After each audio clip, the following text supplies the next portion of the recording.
We're doing a little interview about Season of Discovery today, which is really exciting. Yeah, so we got Nora and we got Josh here, and I mean, you guys can introduce yourself, and then we can get going with some questions. So, Josh, you can start, I suppose.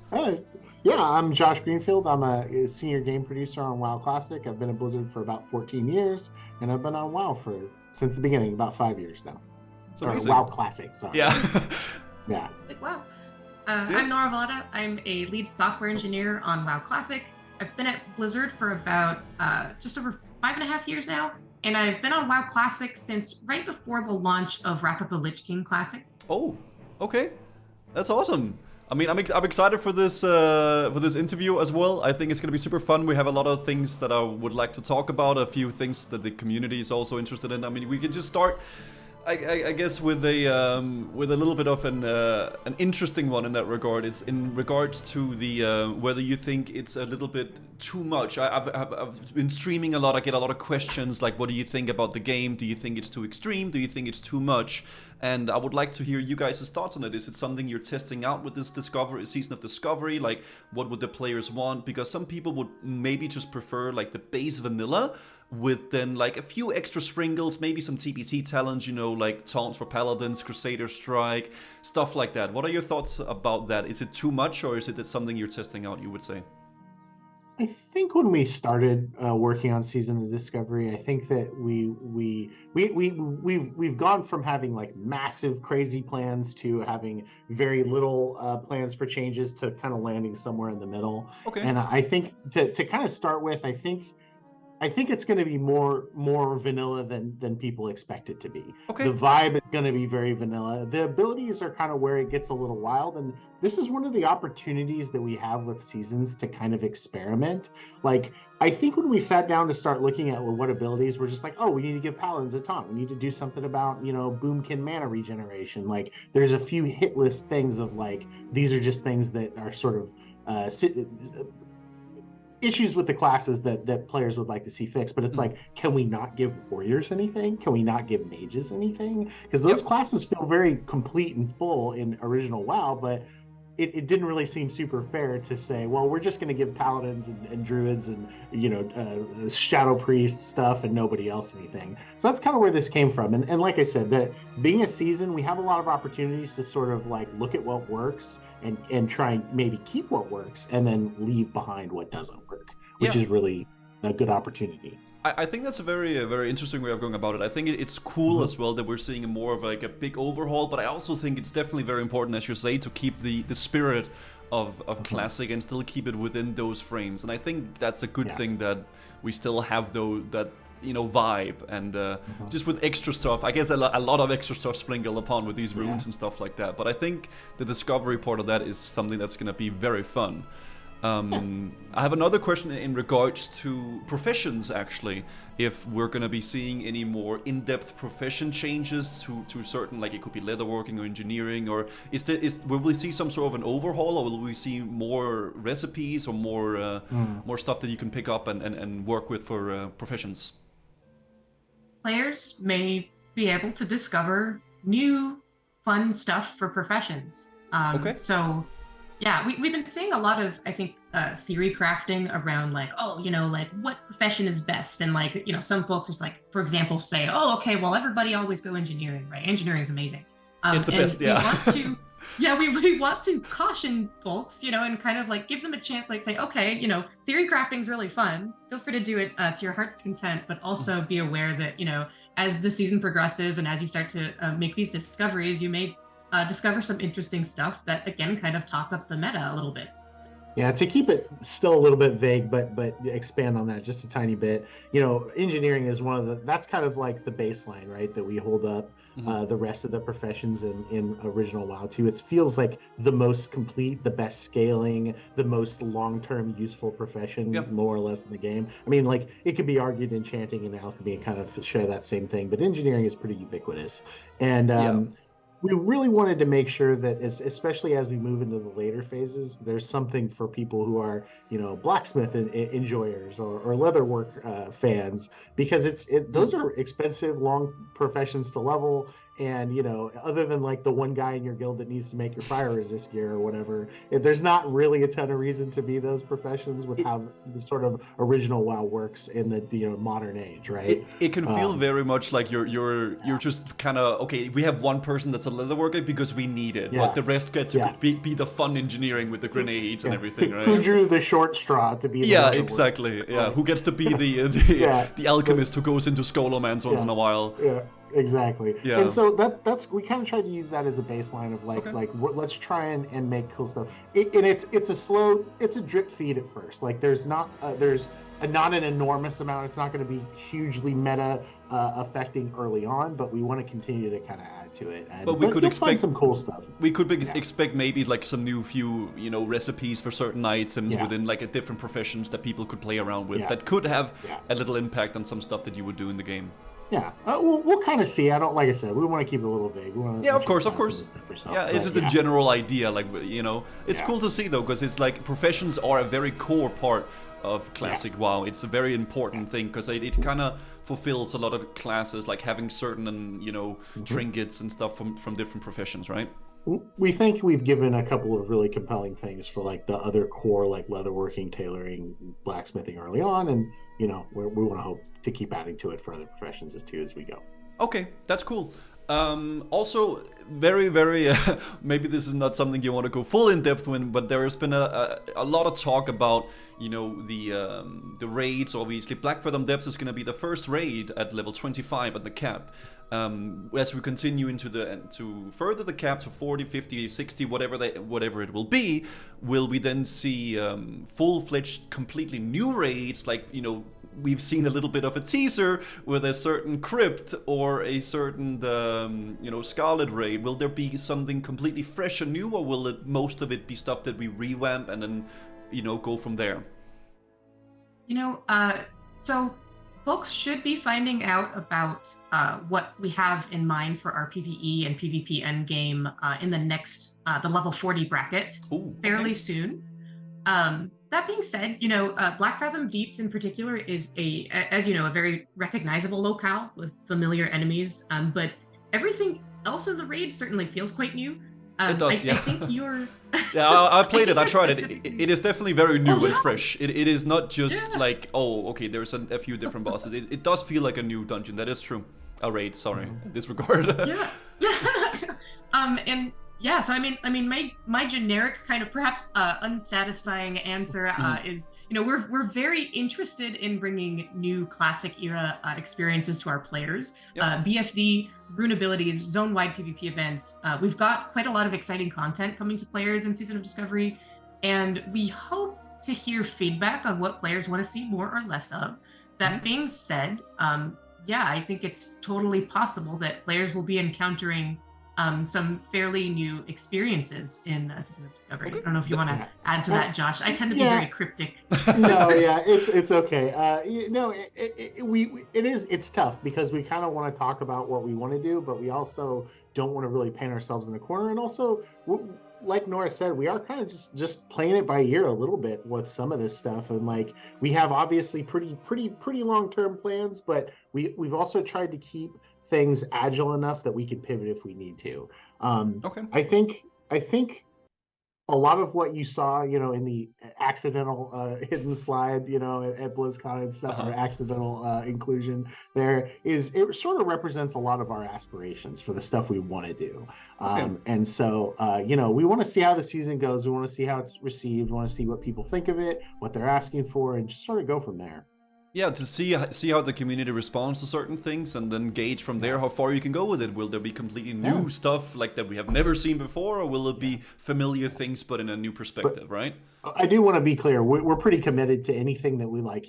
Black Fathom Deeps, the part of the reason we stayed in Black Fathom Deeps and not did something new to begin with is because we were very careful about the original WoW sort of lore and story and setting and sort of the world being the main character, and so we're pretty careful, or we want to be careful about injecting new bits of storyline and narrative in there. We want to remain respectful for what was we love the vanilla world as it was. We love the stories that got told there. there. So, but we can do a lot with mechanics, and we can do a lot with, you know, bosses and new abilities and new loot and stuff like that. Yeah, very true. Yeah, lots of reimagining, lots of reimagining, but not a lot of you know, complete overhaul. This is, you know, complete shift in history, shift in lore, stuff like that. Yeah, like we want to make keep it sure within the realm of what classic. classic WoW is, right? I think that's good. Also, absolutely. this is a question almost leading a little bit into what you just talked about. But what was the decision and the stuff that led up to choosing Black Fathom Depths as the Deeps as the first raid that we are really encountering? I think when we picked the level 25 as our first breakpoint, we kind of just looked at what dungeons were around that area. Black Fathom Deeps is the kind of dungeon, to be honest, that you kind of do once and you don't really go back to. Yeah. Right? Like it's not like I'm going to do Shadowfang Keep 5 times. I'm going to do, you know, Dead Mines 5 times. You usually do Black Fathom once, and it's like, oh, that's a shame. It's a cool like kind of claustrophobic area. You go it's in. Very dungeon vibe. Yeah, it's very dungeon vibe, and it's a very classic dungeon. It's got a lot of kind of really windy hallways. You can get lost in there, kind of, and there's like this weird jumping puzzle that always kind of vexes MMO players. And so we really wanted to give it a little bit of a new lease on life. Like, it just made sense. It was like, you know, there's a lot of cool lore there that kind of just sort of gets, I think, maybe a little bit glossed over in original WoW when people thinking about iconic stuff. So we were just like, let's make it more iconic if we can. I like let's that. Try and get it to the point where the other dungeons in that range are. That's really cool. Also, this is going to be a little bit of a different question. It's regard to, obviously, classes, and there's a lot of certain questions in regards to specific classes. A lot of things that I've heard people talk about is the possibility of making two-handed enhancement shamans viable, or like giving them like an option to have like a version of that. Is changing something like that something you would like to look into in the future with certain runes, or are you kind of gauging as the community kind of responds to what you're doing? It's funny you mention it. So we do have someone on the team who actually found a two-handed enhancement shaman build at level 25 that performs better than dual wielding. Oh, really? That is interesting. Yeah. So we'll let the community kind of figure it out when they have access to all the runes and all the gear. And in the meantime, you know, perhaps for two-handed enhancement shamans in particular, perhaps they will discover something nice later down the road as well. But that being said, yeah, we really are paying very close attention to what our players are saying, what they're saying they want to see more of, and you know, one of the rows to being a sort of relatively small team as part of the greater World of Warcraft team is that we do have the ability to pivot quickly and to kind of you know, rescope, kind of reimagine where we're going to head. You know, like Josh said, we have plans in mind, but also we care a lot about making the community happy, giving everybody an absolute blast of a time in Season of Discovery and in all our classic experiences. And so, yeah, keep telling us more. Tell us what you want to see. That's cool. Yeah. It's really awesome to hear. Yeah. I do want to say too that part of the I think there was a little bit of a misunderstanding too with some of the commentary that like Tim had made about like, oh, we want to focus on dual wielding. Well, in the 1 through 25, it's a bit of a weird bracket for shamans. Oh, you don't have your Wind Totem yet. Yeah. You don't have Wind Fury Imbue. You'll be able to get it from a druid, but you may not always be with a druid, right? Yeah. And so when we were kind of looking at it, like looking at two-hand, it's like it's a little weird until you get Wind Fury weapon, you know. And so that's why it's like, well, let's go ahead and nod to dual wield, and you know, maybe we've got something in mind for a little bit later that could work for two hands. So I don't know. I think don't count two hand out of the race. And like what Nora said, we got a couple real smart people on the team who have been mad scientists and building builds and stuff. And I think people are looking at the runes in a vacuum and they're not necessarily thinking outside the box just yet. So we'll see what people do when they get a hold of them in a couple days. Yeah, it was also an overall idea. Like, is this something that you want to change down the road if the community wants it? And it seems like you guys are you guys are definitely listening. And if there's something people want, then it's good. And you are right. Like, it's mainly of the enhancement shaman. It's because all the runes were tailored a little bit towards dual wield, so people didn't realize that as well. We want to really stress to people that this is just the beginning. Like, there's a lot that you haven't seen. There's a lot you haven't seen, and there's a lot of classes core toolkit that doesn't come online yet. That it would have been awkward to add support for too early, if that makes sense. Oh yeah. I mean, that makes sense. You want to leave a little bit up to the imagination as well. I think that's a very important thing, because something we've been lacking a lot in a way in Classic WoW has been that that feel of discovering something new, and I figured this out, or you heard this new thing, or like this new boss or this new spec, and that's something I think is really cool. Leading into another question in regards to the runes, because obviously each class currently, I believe, have 12 runes, if I recall correctly, thereabouts. So we could look into seeing that there will be more runes added in the next level brackets up to level 60. So there will be more new spells that we haven't seen yet, right? Yeah. We'll say that there may not be a full 12, in every bracket. Like, we don't want it to get too crazy, obviously, right? No, obviously. Like, we wanted to start you off. Those first few levels are, for most classes, a lot of wanding or auto attacking, right? So getting the grip of it. Giving you a few more buttons early on made a lot of sense, but we don't want it to get too crazy. We're going to keep an eye on that too. Like, we have a lot of, like what we said, we have a lot of plans, but we can pivot if it's like too much or too little. That's good to hear. Originally, we had actually a lot more runes that we were going to release, that we were just we realized, oh my gosh, this is actually quite overwhelming, so maybe we shouldn't do that. So we had to cut scope ease your way into it. Yeah, exactly. Like, see what people respond and everything. That's good. Early on in development, I think we had 3 times the number of runes we ended up with, and it was like, okay, let's just go ahead and back off a little bit. Gosh, that's gonna be like a whole different class then. Yeah, that's a lot for sure. Okay. This is a little bit of a curveball as well, but in regards to potential new tier sets, is this something that we could look forward to? Is this something that we could, potentially get in the future if there were to be a level 60 raid that we haven't seen before, or something in that regard? Sorry. Yes and yes, potentially. It's something that it's on the table, right? And it's like, I don't know, maybe you'll see tier sets and raids you've already seen before. I don't know. Maybe that could make something like Blackwing Lair and Molten Core more interesting. We'll have to see where the road takes us, but that's definitely something that's on the table. We've been talking about it a lot. Okay. In regards to faction balancing, since we're getting so many new things and everything like that, like as you mentioned earlier, Druids having Wind Fury now, Wild Strikes, I believe it's called.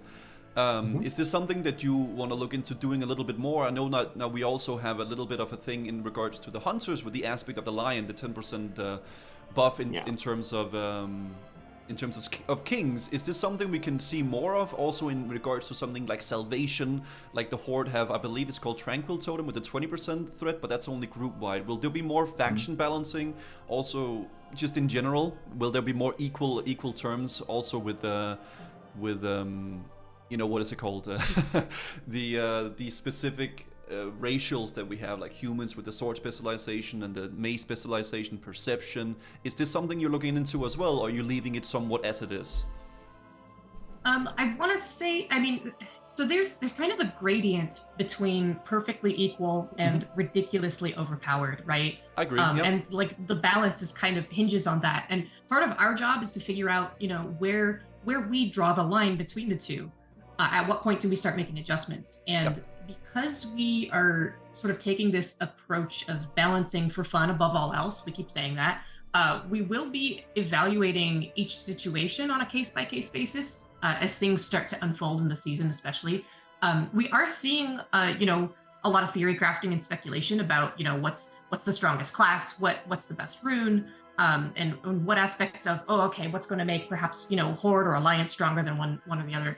And we expect that these theories will potentially shift drastically in the coming days as players sort of start to dive in and really discover, make their discoveries. And so we can't really say for certain where that line is right now, but we will be keeping an eye on things. And, if there are any like incredibly strong outliers, we may make adjustments there. I think trying to apply conventional original WoW wisdom of like you play humans if you're a warrior, you play orcs if you're a warrior, you do this, you do this, you do this. Yeah. I think that anyone who's trying to chase those expectations may find they may have been happier if they just chose the thing they wanted to do. Like they played the faction they wanted to play, they played the class they or the race they wanted to play. We have a lot of opportunities with both runes and new itemization to sort of nudge things in a different direction. And to the faction point specifically, that is kind of the one thing we really want to be careful about creating homogenization. Like we want classes to feel like they have a specific role or a specific roles a purpose, for some classes. But we also acknowledge that one of the biggest issues with original WoW that some people have is that it's just, you know, it can feel like, you know, you're really punished for playing one faction over the other in certain areas of the game. And shamans and paladins are the area where we want to create the most crossover. That a shaman on Alliance on Horde is going to still be unique and flavorful, and a paladin on Alliance is still going to be unique and flavorful. But the unique things they bring to the faction as a whole should be available to both. And by the end, it will. There was a lot of outcry over Salvation and Kings, and it's like, well, not many level 25 paladins are going to have Kings. That's why they didn't initially have it. We're like, you can wait till the next ban, but you know, folks didn't like that. So we responded to that feedback, and we had Aspect of the Lion already in the runes. We just pulled it back. Yeah, it's interesting to see that it's getting added to different classes as well. So it's not necessarily, okay, the Paladin has this, well now we give this to the Shaman, and the Shaman has this, well now the Paladin gets this. It's a little bit more spread, and I do think also something, this is a personal opinion obviously, I think something that makes Classic WoW kind of flavorsome in a way is the fact that there is differences between playing certain things, and you do get something good about playing an Orc and maybe bad about not playing, you know, a certain other thing, right? So that's a good thing as well. In regards to obviously there's a lot of zones and a lot of places within the world that has been, you know, turned into certain area, like into certain ways in the future expansions, like Cataclysm. We have Grim Batol, we have Uldum. There's a lot of places also. The little the Firbolg wall in Ashara, obviously the big massive wall that leads into Winterspring.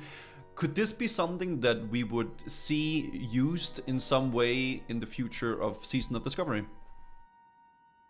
Maybe. Who knows what we might discover? Okay.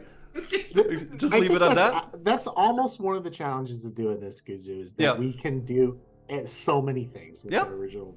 But it's just something. It's really it's something a lot of people. Whenever right? we've talked about this, whenever I've talked about this with my community, and I've seen other YouTube channels and stuff, it's also always like, oh, what about all those places, the crypts in Karazhan, Grimbat's Hall, what's behind the door? Even though people are aware what's behind it, they want to see it reimagined, right?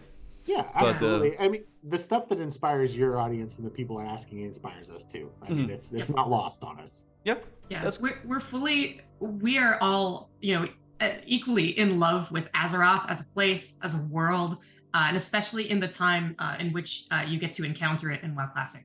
Yep. Okay. Also, there is a lot of people asking, and this is maybe a little bit of a gray area for a lot of people, but could we potentially see something in regards to any rated PvP in SoD? That could be rated battlegrounds or even arena. Is this something that you've looked into or something that you've had in mind? One of the challenges with rated things is that, you know, vanilla or original WoW is honestly not balanced, and it never has been. And it would be pretty foolish of us to get up here and say we're going to balance it. It's probably not going to happen. But we're not chasing perfect balance. And whenever you add rating, whenever you add that kind of structure to PvP, like we see a lot of calls for arena. Suddenly you must have some semblance of balance at that point. And it's not a we can't, it's like, is that where we want to spend our time? And it just kind of isn't right now. I never say never. I think the thing that's taught me I've learned the most about working on Classic WoW is never say never about anything. 5 years ago, if you'd asked me if we were going to do something like this, I'd have said no way. Why would we do changes like that? But you know, right now, that's just not really the thing we want to focus on. We want to focus on the world itself. We want to focus on making more fun PvP experiences that fit in the original WoW. Like the Ashenvale event, battlegrounds, Warsong Gulch, Arathi Base, and stuff like that. That's what we really want to focus on. All right, that's cool. Also, a very, very big question, obviously, in regards to Classic WoW is respecking. It's 50 gold in vanilla, obviously, eventually after a certain amount of respecs, and you guys have touched a little bit in regards to dual spec. What could we see this, or when will we be able to see this, if so? I think the or reduced cost, obviously. Yeah.